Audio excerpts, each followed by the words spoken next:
રાજકોટ ધોરાજી તાલુકા પંચાયત ખાતે પ્રમુખ અને ઉપપ્રમુખની ચૂંટણી યોજાઈ, નવી ટીમની વરણી। ધોરાજી તાલુકા પંચાયત કચેરી ખાતે તાલુકા પંચાયતના પ્રમુખ તથા ઉપપ્રમુખની ચૂંટણી પ્રક્રિયા શાંતિપૂર્ણ વાતાવરણમાં યોજાઈ હતી, જેમાં પ્રમુખ તરીકે કિરણબેન દિલીપભાઈ ટાંક તથા ઉપપ્રમુખ તરીકે જયદીપભાઈ ડડાણિયાની નિમણૂક કરવામાં આવી હતી। ચૂંટણી પ્રક્રિયા દરમિયાન તાલુકા પંચાયતના સભ્યો, આગેવાનો તેમજ કાર્યકરો મોટી સંખ્યામાં ઉપસ્થિત રહ્યા હતા।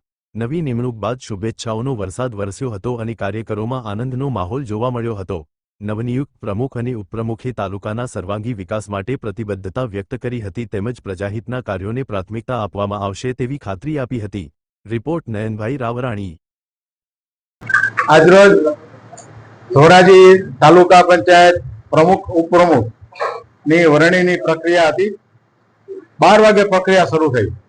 ધોરાજી તાલુકા પંચાયતમાં કુલ 16 સભ્યોની તાલુકા પંચાયત છે। એ 16 પૈકી 12 સભ્યો હાજર રહ્યા। 12 પૈકી 1 સભ્ય આમ આદમી પાર્ટીના અને 11 સભ્યો ભારતીય જનતા પાર્ટીના ઉપસ્થિત રહેલા ચૂંટણી પ્રક્રિયા।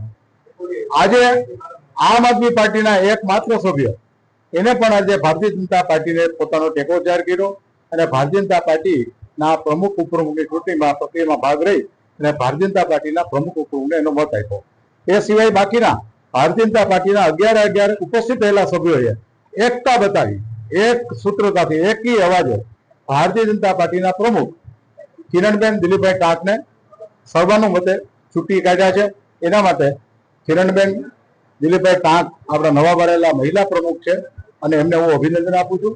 અને ઉપપ્રમુખ તરીકે જયદીપભાઈ ડડાણિયા વિનર જાહેર થયા છે, એને પણ હું અભિનંદન આપું છું। અને તમામ સભ્યોને હું ખાસ આ તકે અનુરોધ કરું છું કે આપણે તાલુકા પંચાયતના માધ્યમ દ્વારા આપણે લોકોની સેવા કરવાની છે।